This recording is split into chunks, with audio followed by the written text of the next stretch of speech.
ప్రతిదినం వాక్య ధ్యానాన్ని వీక్షిస్తున్న ప్రియులకి దేవుడు ధ్యానిస్తున్న వాగ్దానాన్ని మనం ధ్యానం చేసుకుంటున్నాం. ప్రియులరా, మనకు ఈ రోజుల్లో చూసినట్లయితే ఎన్నో రకాలుగా ఆపదలు, విపత్తులు, తెగుళ్ళు, ఇబ్బందులు, శోధనలు, బాధలతో అనేకులు భయపడుతున్నారు. ఏ రీతిగా ఈ జీవితాన్ని కొనసాగించాలి అని భయపడుతున్నారు.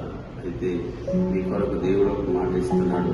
కీర్తన 91 వాక్యంలో దేవుడు చెప్తుంటున్నాడు, ఆయన తన రెక్కలతో నిన్ను కప్పును, ఆయన రెక్కల కింద నీకు ఆశ్రయం కలుగును.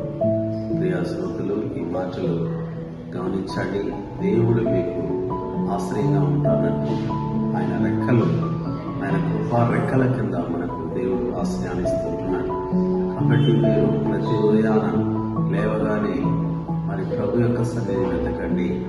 ఆయన సన్నిధిలో కృప దొరుకుతుంది. ఆ కృపయే ఆ దినమంతా మనకు రెక్కల చాటున ఆశ్రయాన్ని కలుగజేసి మనలను నెమ్మదిగా సురక్షితముగా కాపాడుతున్నది.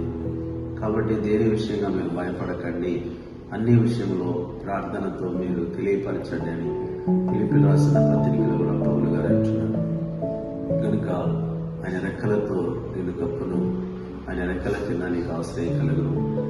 ఆయనే మనకు ఆశ్రయం, ఆయనే మన కోట, ఆయనే మనకు కాపుదల, ఆయన ద్వారానే మనకు భద్రత, సురక్షితమైన జీవితాన్ని దేవుడు మన జీవితంలో ఆయన నడిపిస్తాడు. ఆయన ఉంటే సమస్తము సౌకర్యంగా జరుగుతుంది. మహోన్నతిని చాటున నివసించేవాడే సర్వశక్తి విశ్రమించునని ఎందుకు ఆ మాటలు చెప్పినాడు దేవుడు. కాబట్టి ప్రియులరా, మీరు దేని విషయం భయపడకుండా, దిగులు పడకుండా ప్రభు యొక్క ఆశ్రయాన్ని పొందండి. దేవుడు దీవించుగాక. ప్రార్థన చేసుకున్నాం. ఉన్నతుడైన దేవానికి వందనాలు తండ్రి.